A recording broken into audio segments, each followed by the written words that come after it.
Hello, I'm a newcomer to the workforce, taking my first steps into society. My father works in the interior design industry, which has gradually improved our family's livelihood. My grandfather is an extraordinary person. He raised 5 children of his own, and then took in and supported a friend's child as well. To give more detail, my grandfather was a businessman whose partner fell ill and had to send his later-born daughter to live with my grandparents. At that time, my grandparents had already married off their 6 children and were enjoying their retirement when they decided to legally adopt the daughter of an acquaintance who was in her late elementary school years. I was 10 years old at the time, and suddenly, my father had a new younger sister. She was 2 years older than me, but I started calling her aunt as if she were an older niece. My father inherited his business acumen from my grandfather. He's adept at selecting new items for the business, conducting thorough research, and leading them to success. I was an only child, but during my senior year of high school, my father's youngest sibling, who I call aunt, transferred to a university near our house. My parents were busy with their business, and my aunt took care of my meals while she was studying. She looked after me, worrying about my health and telling me to take it easy, even researching and buying energy drinks and multivitamins for me. When my parents had to go on a 23-day business trip, it was really convenient to have my aunt take care of my meals as a student preparing for exams. I worked hard in my studies and managed to get into the same university as my aunt. She used to be quite chubby in elementary school, but became unrecognizably slim after a rigorous diet by the time of university admission. Her face became much slimmer. My aunt, who lived with us, showed her gratitude by taking care of my meals. She was very pretty and focused solely on her studies. Despite many guys asking her out, she wasn't interested in anyone and decided to put off dating for later. When I entered university, my aunt treated me almost like a boyfriend. Even though there weren't any guys at school who caught her eye, she would say, "I prefer walking around arm in arm with my handsome nephew over anyone else." And we'd pretend to be a couple as we walked around campus.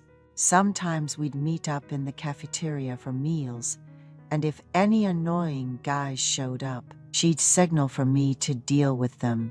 One day, she complained about a guy who sat behind her in every class and kept throwing notes at her, which she found really irritating. So, I secretly checked out who this guy was. It was unbelievable that someone would bother my bright and cheerful aunt like that. I really didn't like it. However, my aunt was quite skilled at keeping such guys at bay. I found myself growing fond of her, not just because she was pretty, smart, and popular. She expressed a desire to join a volunteer club, despite her busy study schedule, wanting to do something meaningful in her 20s. The club didn't meet too often, just sometimes on Saturday mornings to provide necessary services at facilities or to go on rural service trips, and she asked me to join her. Without much thought, I joined the volunteer club with her. At school, no one knew we were aunt and nephew. When asked about our relationship due to how close we seemed, we would just say we knew each other well from living in the same neighborhood. Our first volunteer event involved taking a van to a farm. We gathered in front of the school and drove for about an hour to a farm that was harvesting produce to sell wholesale. It was my first time doing farm work, and although there were about 12 of us volunteering, eating the packed lunches we brought along made it a rewarding experience. We continued to volunteer once a month, and eventually, it was time for the much-anticipated rural service trip. Having only seen my parents tend to flowers, the concept of planting something with my own hands was completely foreign to me. The club members decided to stay overnight at the village hall, waking up at dawn to work on whatever the villagers asked us to do, and wandering the dark country roads at night. I was startled to see fireflies for the first time. I noticed that one of the members was planning to make a move on my aunt during this trip, so I stuck to her like glue to protect her. On the final day, after enjoying the watermelon and melon kindly prepared by the village head, we all had a drink, perhaps because it was something none of us had done before. Everyone fell asleep early. Throughout that time, my aunt would tell stories, and whenever our eyes met, she'd flash me a light smile, which always stirred a curious feeling inside me. On that night, with everyone else asleep, I entered a small room filled with only our luggage and confessed to my aunt. I told her how happy I was going to school and participating in club activities together. When I asked her how she felt, she admitted that she had been on a few dates with other men, but hadn't found the right one yet. She mentioned how she had grown fond of me since my senior year of high school, as she took care of my meals.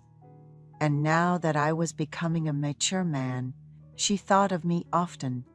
We spent that night together. It was a first time for both of us, so we were quite awkward.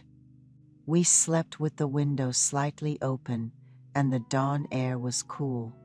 Luckily, our fellow club members slept through the sunrise, unaware. From that day forward, my aunt and I shared a secret and continued to see each other for several years.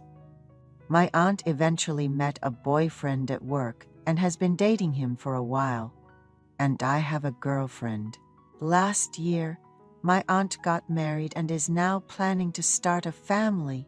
My grandfather gifted his youngest daughter a small studio apartment in the city, advising her to keep it as a retirement fund. My uncle is close to my aunt's ideal type, kind, diligent, and with a great sense of humor. He fits in well with the large family on my aunt's side and even gives me pocket money, saying there's no need for more since he works, but asking me to take good care of my aunt because she and I are close. In truth, my aunt first called me after an argument with her husband. She asked me to come out to a coffee shop, so I rushed over. Becoming a married woman, she was right to settle her feelings. The reason for their argument seemed trivial and forgettable later on. However, I supported her, thinking it would comfort her. After calming her down, I said, "Now you need to live well with my uncle. I'm going to start preparing for my own marriage. Let's only keep good memories from now on." My aunt returned home with a look of regret. A few days later, we gathered for my grandfather's birthday, and my aunt appeared cheerful. I keep an eye on how my first woman, my aunt, is doing. Yet, it seems we both need to prioritize our families over our desires and hold on to only the good memories.